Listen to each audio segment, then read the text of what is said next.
اهلا بحضراتكم. ضيف النهارده هو ابراهيم راشد، كان ضيفي قبل كده، هو ابن محافظه الشرقيه.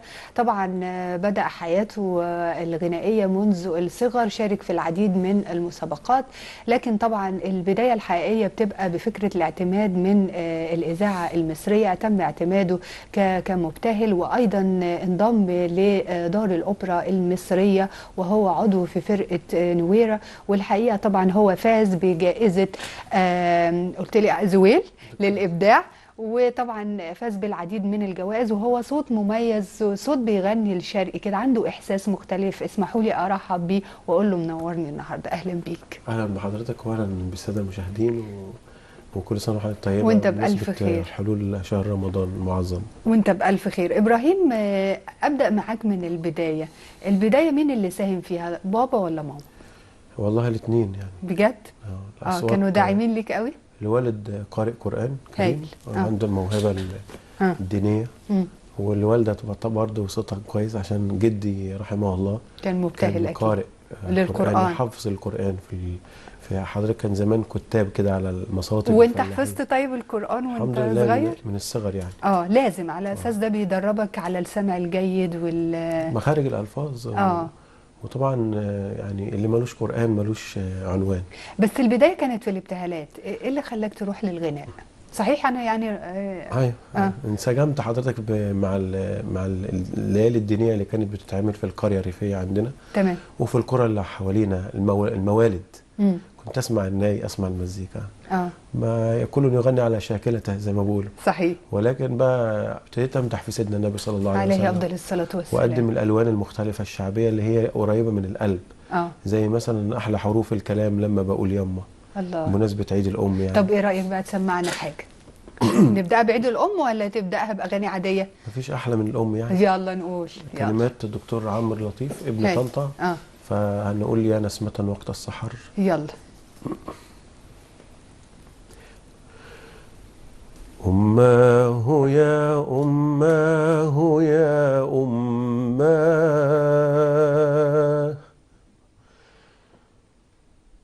وأنت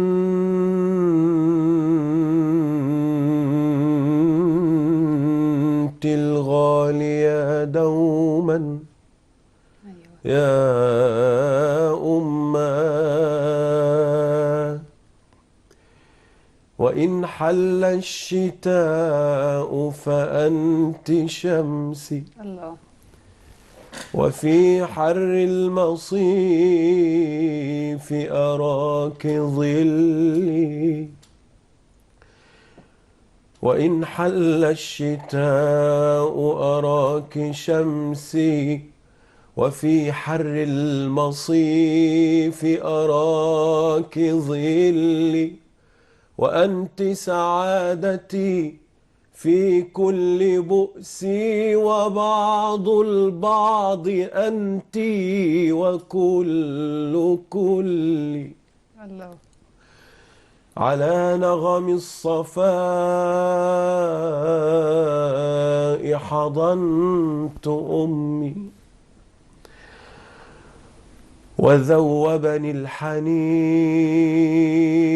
مع التجلي، دموع الشوق همت في منامي، ونبض القلب مشغول يصلي، يا نسمة وقت السحر، يا درة فوق الدرر، يا نسمة وقت السحر، يا درة فوق الدرر، أنت البداية أنت لي شمس الحقيقة والقمر، أنت البصيرة والبصر، وقضاء خير والقدر، أنت البصيرة والبصر، وقضاء خير والقدر، لك سيرة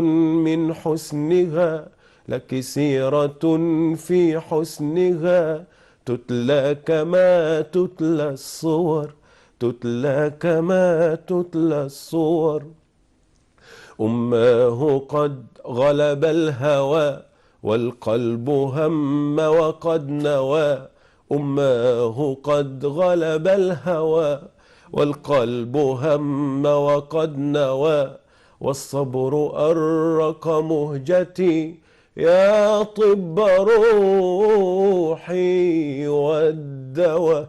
أغلى لدي من الولد تسري بروحي والجسد.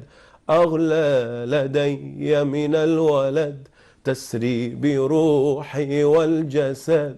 فهي الحياة وجنتي، فهي الحياة وجنتي، وهي الأمان هي السند، وهي الأمان هي السند.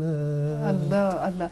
بس حاسه ده يعني لحن اندلسي اكتر. حاجات من طبعا حضرتك لازم لابد ان الانسان يسمع ويشرب من الموسيقى الشرقيه والغربيه. وطبعا احنا ما بنقولش مثلا نسرق جمله. احنا ممكن الواحد مننا يتعايش مع جمله يلاقي نفسه الكلام جديد قدامه يرتجل، بس اكيد هتلاقي جديد في الجمله.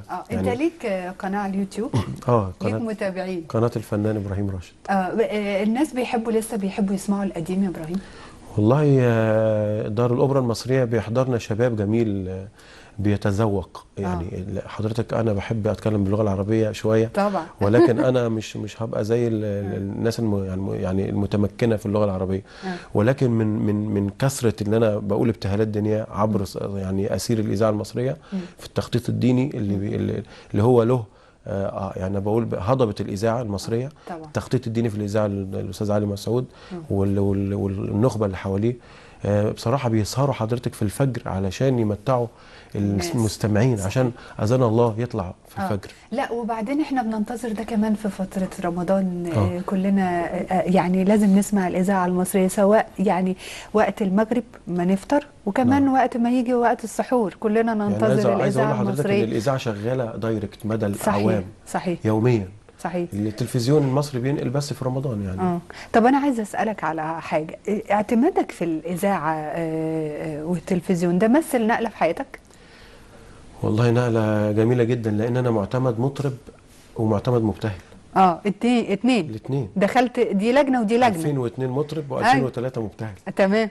يعني لما لقيت حرب شويه من المشايخ ان ازاي هتبتهل وازاي هتغني رحت سايب لجنه الابتهالات. بس انت اعتمدت في اللجنتين. ولكن معتمد. ولكن السوشيال ميديا بقى حضرتك ما فرقتش دلوقتي بين الغني والفقير او المبتهل والقارئ. النهارده اللي بره ممكن تكتشفي من خلال السوشيال ميديا مواهب مش معتمده.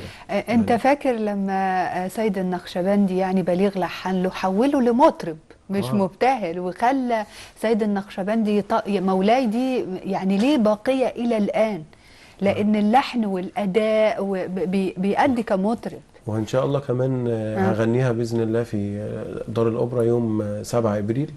يوم اول خميس في رمضان على مسرح الكبير في ذكرى في الليالي الرمضانيه، وهعمل دور المسحراتي للفنان سيد مكاوي بالنضاره والطبله. دي من الحفلات اللي بتجهزوا لها دلوقتي؟ انا بعملها كل سنه. الله، حلوه قوي. ده الماستر صلاح غباشة كان في ذكرى الشيخ سيد مكاوي.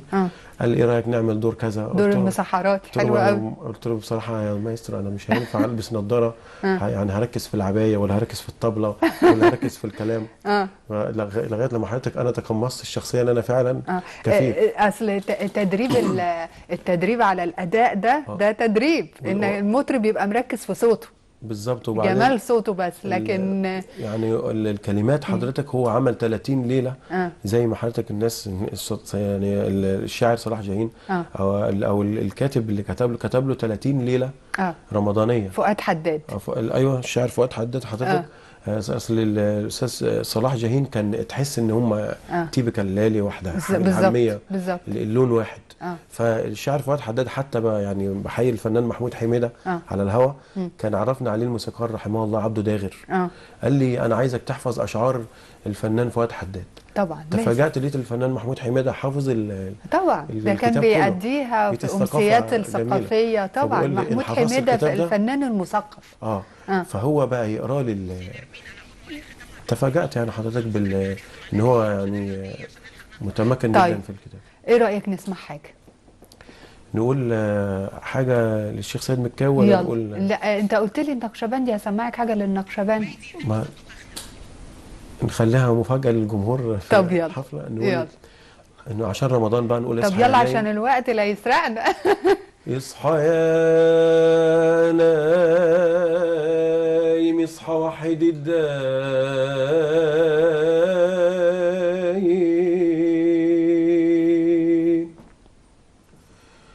وقول نويت بكرة نحيت الشهر صايم والفجر قايم.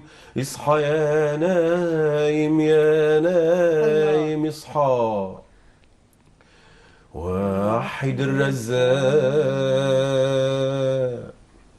رمضان كريم.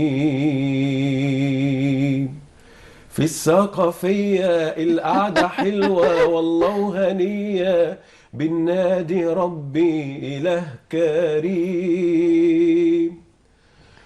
مع الفنون نغم وجنون والكل يهون، في حب طه سيدنا عليه أفضل الصلاة النبي. والسلام. عليه أفضل الصلاة وارفع والسلام. ايديا وتقوم عينيا وقلبي يعلى وشفتي.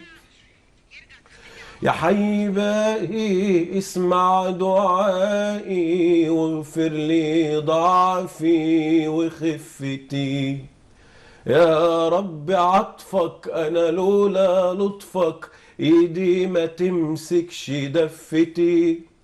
اهديني رحمة ودنيا رحبة، اتقن جهادي وحرفتي. يا ربي أسألك بحق الليلة دي يا رب كرامة المؤمنين والنصر المصري دي بلادي. اصحى يا نايم اصحى وحد الدايم.